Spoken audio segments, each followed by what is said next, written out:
आज के इस वीडियो में आपको सिखाने जा रहा हूँ कि एक्सेल के अंदर आप अटेंडेंस शीट कैसे बना सकते हैं और एकदम आसान तरीके से। ठीक है, तो अब मैं आपको एक्सेल शीट बना के दिखा रहा हूँ, आप ध्यान से देखते रहेगा और सीखते रहिएगा। ठीक है, सबसे पहले आपको क्या लिखना है, यहाँ पर एम्प्लॉय का नाम लिखना है। देखिए यहाँ पर एम्प्लॉय का मैं नाम लिखना शुरू करूंगा। ठीक है, पहले मैं हेडिंग बना लिया, फिर एम्प्लॉय का नाम का एक हेडिंग बनाने के बाद यहाँ पर क्या करूंगा, डेजिनेशन एक हेडिंग बनाऊंगा। फिर डेजिनेशन के बाद उसकी सैलरी मैं यहाँ पर डिफाइन करूंगा कि कितनी सैलरी उसकी देनी है। ठीक है ना, तो मैं यहाँ पर क्या करूंगा, एम्प्लॉय का नाम लिखूंगा, जैसे अमन, यहाँ पर मोहन, ठीक है, फिर सोहन, फिर यहाँ पर रोहन, फिर यहाँ पर अभिषेक। अभिषेक लिख देने के बाद यहाँ पर रोहित यहाँ पर लिख दूंगा। ठीक है ना, तो ऐसे मेरे क्या हो गए, एम्प्लॉय के नाम हो गए। अब मैं यहाँ पर मैं इसको क्या कर रहा हूँ, एडजस्ट कर ले रहा हूँ। ठीक है ना, ताकि मेरा नाम पूरा शो सही से करे।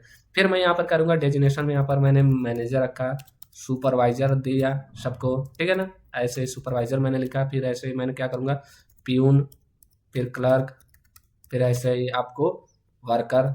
ठीक है, अगर किसी को और देना चाहते हैं यहाँ पर एचआर, ये सब आप रख लीजिएगा। फिर यहाँ पर सैलरी, सैलरी आपको यहाँ पर अपने हिसाब से डिफाइन कर लेना है। सुपरवाइजर यहाँ पर 23,000। ठीक है ना, ऐसे ही आप क्या करिएगा, 19,000 यहाँ पर। ठीक है, फिर यहाँ पर किसी को 20,000, ऐसे ही आप लोग अपना सैलरी डिफाइन कर लीजिएगा। ठीक है ना, फिर उसके बाद यहाँ पर क्या करना है, आपको डे और डेट लिखिएगा। ठीक है, यहाँ पर डे और डेट लिखिएगा। ठीक है, तो डे और डेट क्यों लिख रहा हूं मैं यहाँ पर, ताकि आपको यहाँ पर ये मालूम चले कि किस तारीख को वो व्यक्ति अब्सेंट हो रहा है, किस तारीख को वो व्यक्ति प्रेजेंट हो रहा है, और किस तारीख को आपका संडे पड़ रहा है। तो मैं यहाँ पर क्या करूंगा, इसके आगे आज 1 तारीख से मैं यहाँ पर बनाना शुरू कर रहा हूँ। ठीक है ना, यहाँ पर देखिए, तो ये हो जाएगा। अब मैं यहाँ पर क्या करूंगा, इसका फॉर्मेट थोड़ा सा चेंज करूंगा। फॉर्मेट में क्या करूंगा, सिर्फ मुझे डेट चाहिए। ठीक है ना, तो डेट के अंदर यहाँ पर जाऊंगा, नंबर फॉर्मेटिंग के अंदर, यहाँ पर कस्टम के अंदर गया। कस्टम के अंदर जाने के बाद यहाँ पर देखिए DDMM 4 बार वाई वाई लिखा है। ठीक है ना, तो इसको मैं क्या करूंगा, हटा दूंगा सबको, और यहाँ पर DD लिख दूंगा, एंटर करूंगा। ठीक है,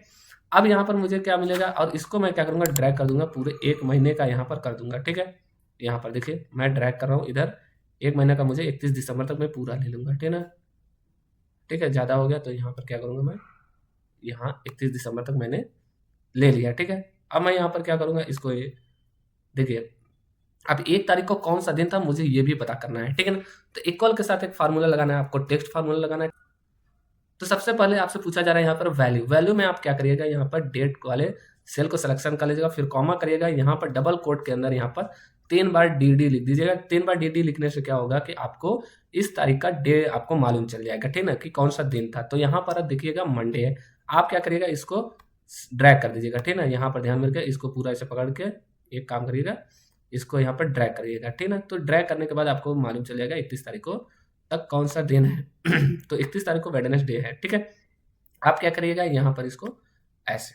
ठीक है, अब यहाँ पर क्या करना है, आप इसको पूरा सिलेक्शन कर लीजिएगा, पूरा सिलेक्शन कर जिसके अंदर आपको रखना है। ठीक है ना, तो मैं यहाँ पर डाटा वैलिडेशन का यूज करने वाला हूँ। डाटा वैलिडेशन का यूज इसलिए करूंगा क्योंकि मुझे यहाँ पर अभी क्या चाहिए, ठीक है, कि मुझे अब्सेंट और प्रेजेंट चाहिए। ठीक है, तो मैं क्या करूंगा, डाटा के अंदर गया, डाटा के अंदर जाने के बाद यहाँ पर देखिए डाटा वैलिडेशन लिख रहा है। डाटा वैलिडेशन के अंदर आपको आना है, यहाँ पर देखिए लिस्ट, आपको एक ऑप्शन मिलेगा। यहाँ पर लिस्ट में क्या करिएगा, यहाँ पर कैपिटल लेटर में आपको क्या करना है, अब्सेंट, फिर कॉमा, यानी अब्सेंट के लिए A, प्रेजेंट के लिए P, और संडे के लिए SUN लिख देना है, यानी संडे, और ओके कर देना है। जैसे यहाँ पर आपको देखिए एक डाटा वैलिडेशन मिला और यहाँ पर प्रेजेंट मिला, आपको क्या करना है, यहाँ पर कंट्रोल D कर देना है। कंट्रोल D से क्या होता है, फिल डाउन हो जाता है, और यहाँ पर प्रेजेंट आपको पूरे सेल में आपको देखने को मिलेगा। ऐसे ही आपको क्या करना है, कंट्रोल R कर देना। कंट्रोल R से क्या होता है, राइट फिल हो जाता है। ठीक है, अब मैं यहाँ पर क्या करूंगा, सबसे पहले पूरे डाटा को सिलेक्शन करूंगा कंट्रोल A के द्वारा, और होम के अंदर आने के बाद यहाँ पर मैं क्या करूंगा, फॉर्मेट में जाकर यहाँ पर ऑटोफिट कॉलम विड्थ कर दूंगा। इससे क्या होगा, मुझे एक बार में सब कुछ डाटा देखने को मिलेगा। अब आपको करना क्या है, यहाँ पर आना है। अब जिसको भी संडे है, यहाँ पर आप क्या करिएगा, उस सेल के अंदर पहले आपको संडे को फिल कर देना है। आपको क्या करना है, सबसे पहले इस सेल वाले सेल को क्या करना है, पूरा सिलेक्शन कर लेना है। ठीक है, यहाँ पर ऐसे सिलेक्शन कर लेने के बाद आपको क्या करना है, कंट्रोल D कर देना है। तो इससे क्या होगा कि जितना हमारा संडे था, उस संडे के अंदर हमारा संडे आ जाएगा। फिर यहाँ पर ढूंढिए, यहाँ पर भी देखिए संडे है। आप क्या करिएगा, सबको सिलेक्शन करिएगा, और यहाँ पर देखिए, यहाँ पर चेंजेस करिएगा। क्या करिएगा, आपको संडे लेना है। संडे लेने के बाद यहाँ पर कंट्रोल D कर देना है। ठीक है, फिर यहाँ पर क्या करिएगा, देखिए यहाँ पर भी संडे है। ठीक है ना, आप इसको सिलेक्शन करिएगा, और सिलेक्शन कर लेने के बाद आपको क्या करना है, फिर से कंट्रोल D कर देना है। फिर यहाँ पर भी देखिए एक संडे है। ऐसे ही आप क्या करिएगा, पूरे चीज़ को आपको सिलेक्शन कर लेने के बाद ऐसे ही आपको क्या करना है, संडे कर लेना है। ठीक है ना, देखिए यहाँ पर कंट्रोल D कर दीजिएगा।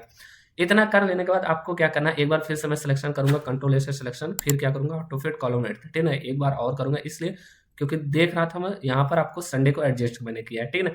इसके लिए मैंने किया। अब यहाँ पर मैं क्या करूंगा, जहां चाहूंगा वहां पर मैं अपसेंट कर दूंगा, ठीक है ना। जिसको चाहूंगा ऐसे अपसेंट और प्रेजेंट लगा सकते हैं, ठीक है। तो यहाँ पर देखिए मैं फटाफट इसको ऐसे फटाफट कर ले रहा हूँ। अपसेंट कर लेने के बाद आपको क्या करना है, सबसे पहले इस वाले डाटा को सिलेक्शन करना है। कौन सा वाले डाटा, अपसेंट और प्रेजेंट वाले। पूरे डाटा को सिलेक्शन कर लेने के बाद आपको आना है यहाँ पर, सिलेक्शन कर लेने के बाद कंडीशनल फॉर्मेटिंग के अंदर। जैसे कंडीशनल फॉर्मेटिंग के अंदर आएंगे, यहाँ पर देखिए इक्वल टू का ऑप्शन लिख रहा है, ठीक है ना। इक्वल टू के अंदर या फिर टेक्स्ट दैट कंटेंट के अंदर जा सकते हैं, दोनों ऑप्शन का आप प्रयोग कर सकते हैं। यहाँ पर जाने के बाद इक्वल टू के अंदर आपके जाने के बाद यहाँ पर पी लिखा है, तो पी से क्या करिएगा, यहाँ पर इसको सिलेक्शन करिएगा। सिलेक्शन कर लेने के बाद यहाँ पर देखिए क्या लिख रहा है, ग्रीन फिल विथ डार्क। मैं इससे क्या करूंगा, प्रेजेंट करूंगा, ठीक है ना। और अब मैं यहाँ पर कंडीशनल फॉर्मेटिंग के अंदर फिर से जाऊंगा, सिलेक्शन रहने दीजिएगा। फिर इक्वल टू के अंदर ऑप्शन में आइएगा, यहाँ पर ए लिखिएगा। ए में क्या होता है, ये लाइट रेड मैंने कर दिया, यानी कि जिस दिन कोई भी व्यक्ति एब्सेंट होता है उस दिन क्या होगा, एक कलर से आपको रिप्रेजेंट मिलेगा, ठीक है ना। और उसके बीच में यहाँ पर light red fill with dark red text रहेगा, ठीक है। ओके कर दूंगा।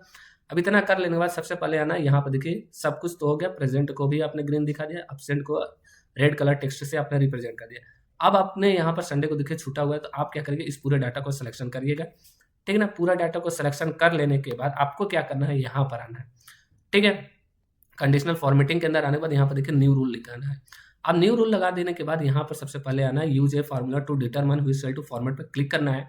और यहाँ पर आने के बाद आपको क्या करना है, यहाँ पर देखिए इस वाले सेल को सिलेक्शन कर लेना है जिसमें आपका डे लिखा होगा। सिलेक्शन कर लेने के बाद यहाँ पर देखिए डी कॉलम के आगे डॉलर साइन लगा, इसका मतलब क्या होगा कि डी कॉलम आपका फिक्स हो चुका है, ठीक है ना। मतलब आपका ये जो संडे बार बार चेंज हो रहा है, आप इसमें कुछ भी बदलाव नहीं कर सकते। तो आपको क्या करना है, डी कॉलम के आगे से यहाँ पर से डॉलर साइन चेंज कर देना है, ताकि मेरा जब क्या हो संडे बार बार चेंज हो तो मैं यहाँ पर संडे को चेंज कर सकूं और वही कलर आपका दिखना भी चाहिए। तो मैं क्या करूंगा, यहाँ पर डी कॉलम के आगे से मैंने डॉलर साइन हटा दिया और डबल कोट के अंदर मैंने संडे लिख दिया।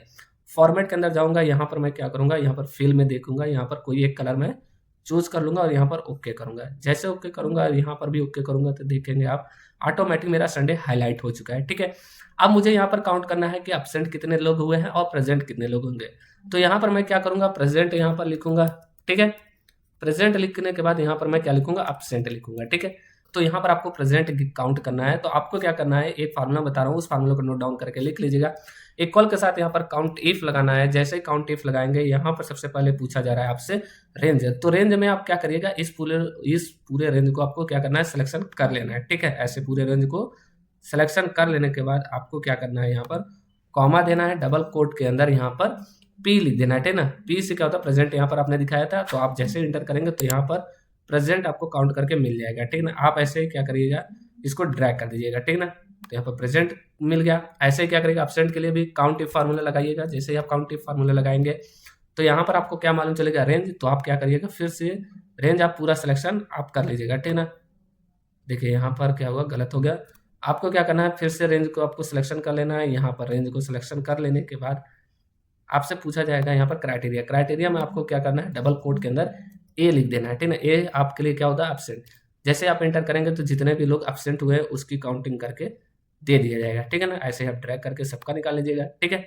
अब यहाँ पर क्या करिएगा, एब्सेंट यहाँ पर आप अटेंडेंस शीट बना रहे हैं, तो आप क्या करिएगा, सबको सिलेक्शन कर लीजिएगा इस तरीके से, ठीक है ना। सिलेक्शन कर लेने के बाद आपको क्या करना है, यहाँ तक मर्ज एंड सेंटर कर देना। मर्ज एंड सेंटर कर देने के बाद एक बार बाहर क्लिक करिएगा और आप अटेंडेंस शीट लगा दीजिएगा, ठीक है ना, यहाँ पर, ठीक है। यहाँ पर देखिए अटेंडेंस शीट आपको लिख देना है। जैसे आप अटेंडेंस शीट लिखेंगे, आप इसको क्या करिएगा, थोड़ा सा बाहर निकालिएगा इसको ऐसे, और फिर इसके अंदर जाइएगा। अब यहाँ पर इसकी साइज को बढ़ा दीजिएगा, ठीक है। तो देखिए यहाँ पर अटेंडेंस शीट आपने लिख दिया है। अब आप इसको क्या करिएगा, बोल्ड कर दीजिएगा।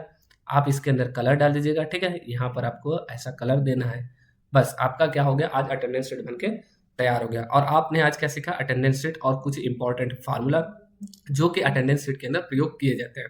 तो यह वीडियो आपको कैसा लगा कमेंट बॉक्स में जरूर बताइएगा और अटेंडेंस शीट बनाकर मुझे जरूर दिखाइएगा। तो यह वीडियो आपको कैसा लगा कमेंट बॉक्स में जरूर बताइएगा। ऐसे टिप्स और ट्रिक्स के लिए मेरे चैनल को जरूर सब्सक्राइब कर लीजिएगा। अब मैं मिलता हूँ नेक्स्ट वीडियो में। Thanks for watching video.